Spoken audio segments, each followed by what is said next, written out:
कि दिल्ली जो है ना 2.5 करोड़ की आबादी हो गई है और 2.5 करोड़ की आबादी में सब तरीके के सैंपल हैं। मतलब पूरे कंट्री में जो जो भी प्रॉब्लम्स होती है ना वो सब प्रॉब्लम्स हम यहाँ पर देख सकते हैं और वो उसका मैग्नीट्यूड भी काफ़ी है। मतलब ऐसा नहीं है कि कोई छोटे लेवल पर है, क्योंकि 35 लाख पॉपुलेशन जो है आज भी मतलब झुग्गियों में रहती है और कम से कम 35 से 50 लाख जो है ना रीसेटलमेंट कॉलोनीज में रहती है और उसके अलावा अनऑथराइज्ड कॉलोनीज में रहती है और उसके अलावा जैसे तैसे किराए पर और ये सब चीज़ें। तो और वो डिफरेंट डिफरेंट तरीके की प्रॉब्लम्स लोग फेस करते हैं। जैसे हमने देखा कापासेड़ा में देखा और इधर साउथ के भी बॉर्डर पे देखा कि वर्कर्स जो है ना वो जो काम करते हैं फैक्ट्रियों के अंदर वो छोटे छोटे कमरे लेकर और रहते हैं और कुछ लोग हैं जिन्होंने काफ़ी कमरे बना रखे हैं एक एक जगह और उनमें 4-4, 5-5 भी एक लेबर रहती है। और कई जगह तो ये भी देखा कि 5-10 रहते हैं, 5 सुबह रहते हैं और 5 रात को रहते हैं। वो नाइट ड्यूटी पे जाते हैं और उनको हर तरीके से एक्सप्लॉयटेशन है। वो कंडीशंस भी अच्छी नहीं है जिसमें रहते हैं और कई जगह वो फैमिली लेके रहते हैं तो उन बच्चों की क्या पढ़ाई होगी ये भी बड़ा समझ से बाहर है। मिनिमम वेज भी नहीं मिलता है लोगों को। तो मुझे ये लगा कि हम लोग अगर दिल्ली में कंसंट्रेट करते हैं तो हम लोग बहुत रियली बहुत अच्छे काम कर सकते हैं, अच्छी चीज़ें प्रोड्यूस कर सकते हैं। और मेरा अपना हमेशा से समझ रहा है कि दिल्ली क्योंकि कैपिटल है कंट्री का, यहाँ पे आप कुछ भी आप काम करते हैं ना तो पूरे कंट्री के अंदर वो जो है ना उसका असर पड़ता है। और कंट्री में ही नहीं, मैं कहता हूँ कंट्री के बाहर भी असर पड़ता है। जैसे आपको मैं बताऊँ, एक बार हमने कोई केस किया था नर्सरी एडमिशन्स को लेकर कि नर्सरी एडमिशन में इंटरव्यू नहीं होना चाहिए बच्चे का या पेरेंट्स, प्राइवेट स्कूल की बात। हाई कोर्ट ने स्टे कर दिया कि नहीं, इंटरव्यू नहीं होगा बगैर कोर्ट के इजाजत। उसका असर ये हुआ कि जापान ब्रॉडकास्टिंग वाले मेरे पास आए, उन्होंने मेरा इंटरव्यू लिया और उन्होंने मुझे बताया कि जापान में भी ये प्रॉब्लम है। और जब उन्होंने टेलीकास्ट किया जापान के अंदर तो वहां पे बैन हो गया इंटरव्यू।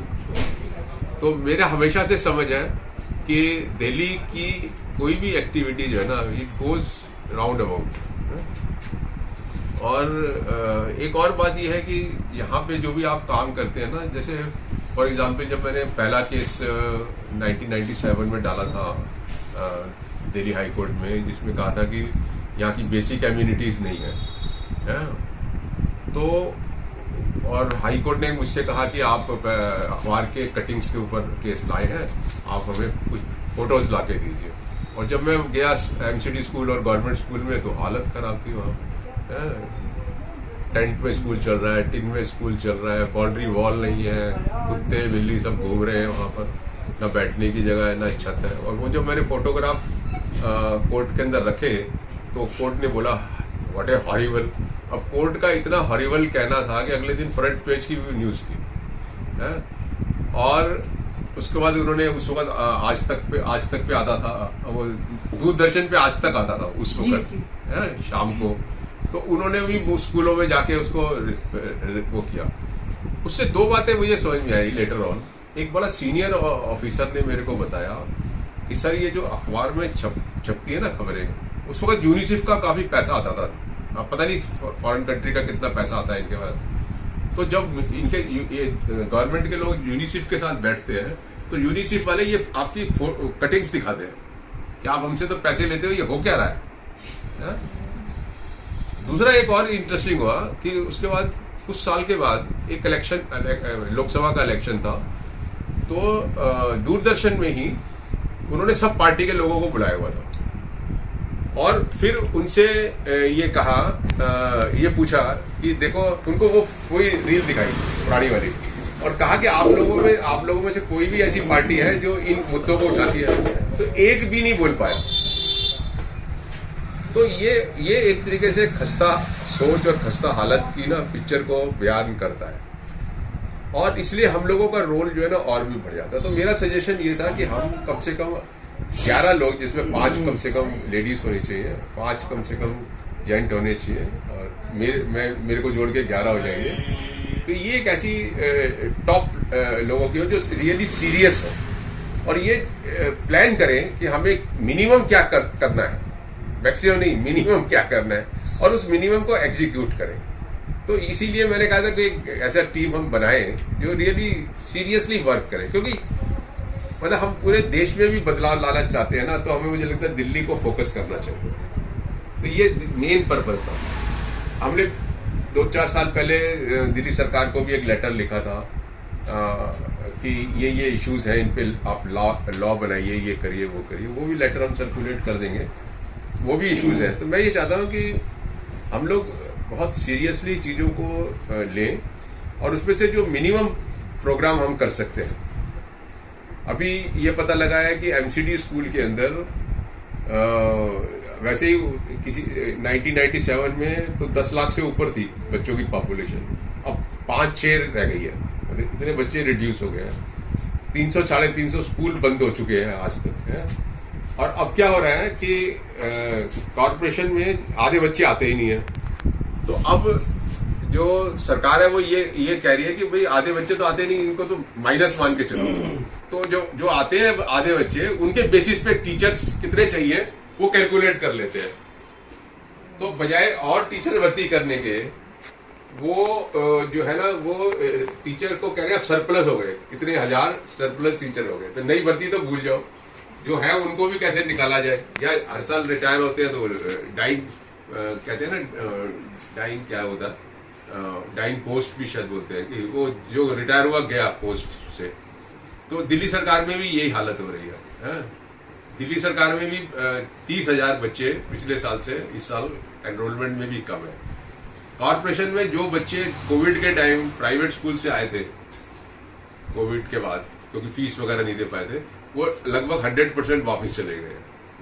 दिल्ली सरकार में लगभग 50-60% वापस चले गए हैं, इसीलिए वो रिड्यूस हो गया है।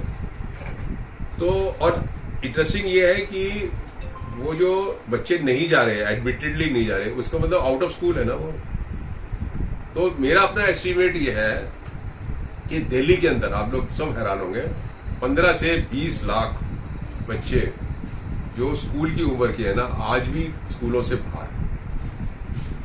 और ये लोग जो फेल हो जाते हैं बच्चे दिल्ली सरकार के स्कूलों में, उनको ये NOIS पत्राचार, उनको ऐसी गोली देते हैं पेरेंट्स को कि पेरेंट्स भी उसमें फंस जाते हैं, और हजारों बच्चा जो है वो स्कूल से बाहर हो जाता है।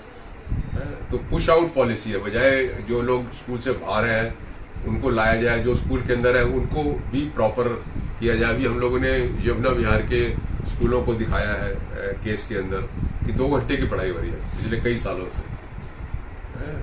5-5 हजार की स्ट्रेंथ है, उसमें से 2 घंटे। कुछ स्कूल ऐसे हैं जो अल्टरनेट डेज पे बच्चों को बुला रहे, कोई बैठने की जगह ही नहीं है। अभी हमने रिसेंटली एक केस फाइल किया जिसमें दिखाया कि बिल्डिंग बन गई है 3 साल पहले, ऑलमोस्ट रेडी है, लेकिन वो ट्रांसफर नहीं हुई है। और जिस स्कूल को मिलना है वहां पर 8,000 बच्चे, जिसमें 4,000 बच्चे लगभग आते ही नहीं है, क्योंकि जगह ही नहीं है बैठने की। एक क्लास में 124 बच्चे एनरोल्ड है। एक क्लास में मैंने वीडियो बनाया था, 124 बच्चे हैं, 2 सेक्शन है, 124 बच्चे हैं, 75 प्रेजेंट है, और 39 या 49 है ही नहीं, एब्सेंट है। तो और ये सीन लगभग कापासीड़ा के भी स्कूलों में हमने, मतलब मुझे लगता है वहाँ भी यही हालत है। कॉरिडोर में भी बच्चे बैठ रहे हैं, जमीनों पर भी बच्चे बैठ रहे हैं। तो एक तो जो स्कूल में बच्चे हैं उनको अच्छी एजुकेशन कैसे मिले, वो रिटेन कैसे करें। 8वीं 9वीं के बाद लड़कियां, खासकर लड़कियां स्कूल छोड़ रही हैं, लड़के भी छोड़ रहे हैं। ये अच्छी बात है कि अगर हम लड़कियों की स्ट्रेंथ देखें तो एमसीडी में भी और गवर्नमेंट स्कूल में बच्चों से ज्यादा है परसेंटेज में, लेकिन उनमें भी बहुत लड़कियां, और ये जब पुश आउट कर देते हैं वो वैसे आउट हो जाती है, तो उनका एजुकेशन ब्रेक हो जाता है। तो ये सब बहुत सारे इश्यूज हैं जो मुझे लगता है कि मिनिमम ये है कि दिल्ली में जो भी बच्चे हैं हमारे, वो सारे के सारे स्कूल में हो। ये नहीं जरूरी